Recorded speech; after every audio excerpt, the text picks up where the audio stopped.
यो हो बागमती नदी। यहाँ म अहिले युएन पार्कको साइडमा छु र बागमती नदी यसरी बगिरहेको अवस्था छ। अहिले देखिरहेको दाहिनेपट्टिको साइड युएन पार्क हो भने बायाँपट्टिको साइड यो बानेश्वर भवरमल साइडको हो।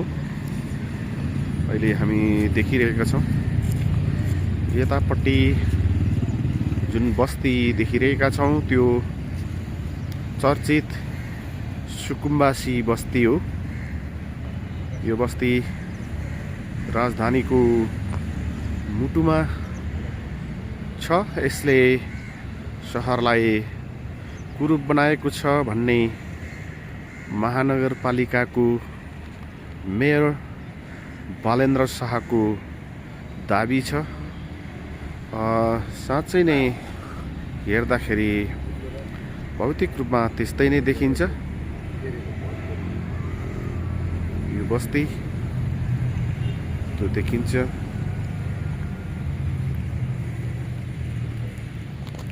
हामी हेर्न सक्छौँ यो बस्ती यसरी छ। बागमती नदीको किनारमा रहेको सुकुम्बासी बस्ती।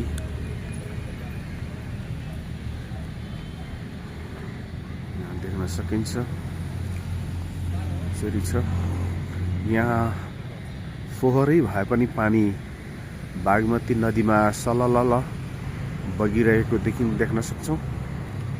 र यो बस्तीमा कैयन पटक डोजर चलाउने प्रयास महानगरबाट भएको छ, तर अहिलेसम्म सफल भएको छैन। र यहाँ विविध प्रकारको राजनीतिक हस्तक्षेप र राजनीतिक कर्मीहरूले यहाँ आएर भड्काउपूर्ण भाषणहरू गरेको पनि हामी सुन्न सक्छौँ। यो अहिले देखिरहेको पुल थापाथली कुपन्डोल जोड्ने पुल हो। यहाँ हामी देखिरहेका छौँ यो पुल र यो पुल पारीको बस्ती यस्तो देख्न सकिन्छ भने पुल पारीको बस्ती यस्तो देख्न सकिन्छ। यहाँ झुपडीहरू हजारौं सयौं सुकुम्बासीहरू यहाँ आफ्नो दैनिकी गुजार्दछन्। यो बस्ती कतिका लागि राजनीतिक थलो हुन सक्दछ भने कतिका लागि यो टाउको लुकाउने एउटा आश्रयस्थल पनि हुन सक्दछ। र भर्खरै पनि मात्र राजावादी अभियन्ता दुर्गा प्रसाई यो ठाउँमा आएर भाषण गरेका थिए उनले। र उनले भाषणमा निकै उत्तेजक भाषण गरेका थिए। महानगरको विरुद्ध उनले धावा बोलेका थिए र खुकुरी लिएर उत्रनुपर्छ भन्ने किसिमका उत्तेजक भाषण पनि गरेका थिए। तथापि हामीले निष्पक्ष भएर हेर्दा यहाँको साँच्चै सुकुम्बासीहरू छन् भने उहाँहरूको जीवनयापनको लागि कहाँ कसरी व्यवस्थापन गर्नु पर्दछ भन्ने कुरा राज्यले सोच्नु पर्दछ। र होइन भने उहाँहरूले पनि जबरजस्ती यहाँ बस्छु भन्ने किसिमको जुन मानसिकता छोड्न जरुरी छ। एउटा महत्त्वपूर्ण कुरा के छ भने डाक्टर बाबुराम भट्टराई प्रधानमन्त्री हुँदाखेरि सुकुम्बासीहरूलाई बस्नको लागि नागार्जुन नगरपालिकामा एउटा अपार्टमेन्ट बनाएको छ र त्यो अपार्टमेन्टमा जानका लागि, बस्नका लागि, निवेदन दिनका लागि आह्वान गरेका थिए र त्यहाँ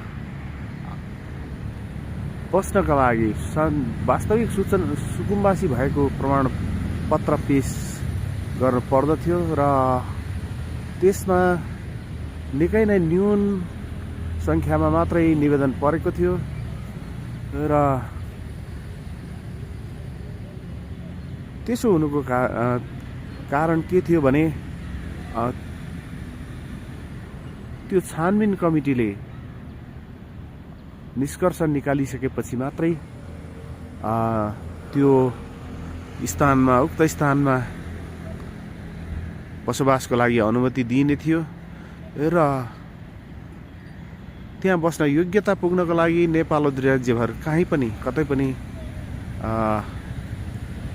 घर जग्गा नभएको हुनुपर्छ भन्ने मापदण्ड थियो र त्यो पुरा नभएको कारण उक्त योजना सफल नभएको भन्ने सरकारी भनाइ छ। र यदि त्यस्तै हो भने अहिले यो बस्तीमा बसिरहनुभएका सुकुम्बासीहरूले यो बस्ती छोड्नु पर्दछ र महानगर निर्माणको लागि उहाँहरूले मार्ग प्रशस्त गर्नुपर्दछ भन्ने हाम्रो मत हो। कसैले पनि कहिल्यै पनि छाना र नाना बिना बस्नु हुँदैन भन्ने हाम्रो निष्कर्ष हो। यसमा सबैको ध्यान जान जरुरी छ। धन्यवाद। यो हो बागमती नदी। यहाँ म अहिले युएन पार्कको साइडमा छु र बागमती नदी यसरी बगिरहेको अवस्था छ। अहिले देखिरहेको दाहिनेपट्टिको साइड युएन पार्क हो भने बायाँपट्टिको साइड यो बानेश्वर भवरमल साइडको हो। अहिले हामी देखिरहेका छौँ। यतापट्टि जुन बस्ती देखिरहेका छौँ त्यो चर्चित सुकुम्बासी बस्ती हो। यो बस्ती राजधानीको मुटुमा छ। यसले सहरलाई कुरूप बनाएको छ भन्ने महानगरपालिकाको मेयर बालेन्द्र शाहको दाबी छ। साँच्चै नै हेर्दाखेरि भौतिक रूपमा त्यस्तै नै देखिन्छ। यो बस्ती त्यो देखिन्छ।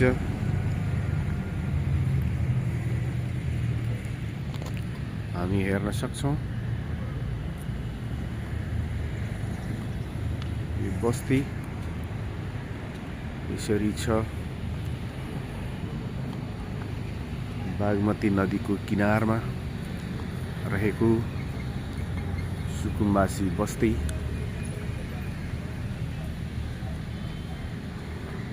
यहाँ देख्न सकिन्छ यसरी छ।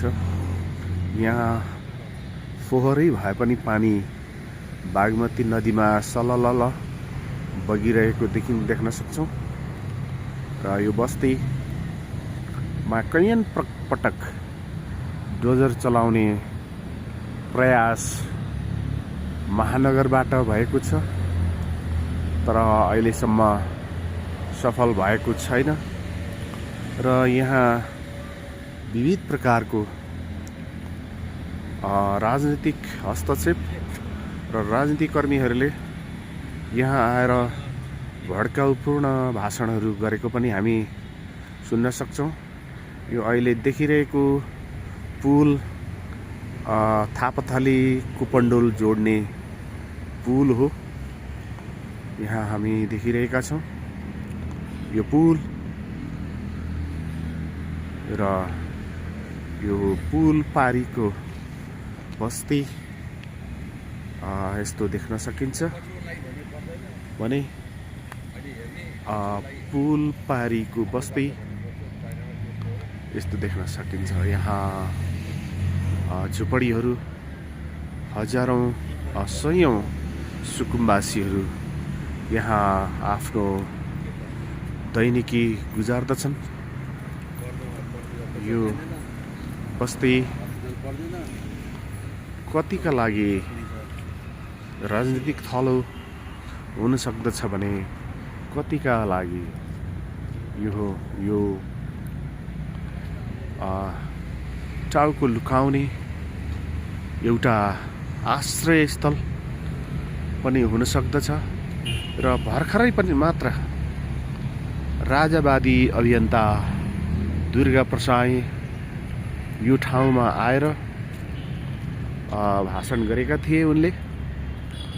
र उनले भाषणमा निकै उत्तेजक भाषण गरेका थिए। महानगरको विरुद्ध उनले धावा बोलेका थिए र खुकुरी लिएर उत्रनुपर्छ भन्ने किसिमका उत्तेजक भाषण पनि गरेका थिए। तथापि हामीले निष्पक्ष भएर हेर्दा यहाँको साँच्चै सुकुम्बासीहरू छन् भने उहाँहरूको जीवनयापनको लागि कहाँ कसरी व्यवस्थापन गर्नुपर्दछ भन्ने कुरा राज्यले सोच्नु पर्दछ। र होइन भने उहाँहरूले पनि जबरजस्ती यहाँ बस्छु भन्ने किसिमको जुन मानसिकता छोड्न जरुरी छ। एउटा महत्त्वपूर्ण कुरा के छ भने डाक्टर बाबुराम भट्टराई प्रधानमन्त्री हुँदाखेरि सुकुम्बासीहरूलाई बस्नको लागि नागार्जुन नगरपालिकामा एउटा अपार्टमेन्ट बनाएको छ। र त्यो अपार्टमेन्टमा जानका लागि बस्नका लागि निवेदन दिनका लागि आह्वान गरेका थिए। र त्यहाँ बस्नका लागि वास्तविक सुकुम्बासी भएको प्रमाणपत्र पेश गर्नु पर्दथ्यो। र त्यसमा निकै नै न्यून सङ्ख्यामा मात्रै निवेदन परेको थियो। र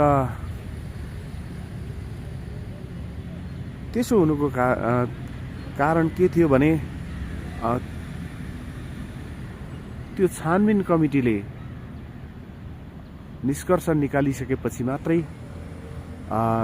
त्यो स्थानमा उक्त स्थानमा बसोबासको लागि अनुमति दिइने थियो। र त्यहाँ बस्न योग्यता पुग्नको लागि नेपाल राज्यभर कहीँ पनि कतै पनि घर जग्गा नभएको हुनुपर्छ भन्ने मापदण्ड थियो।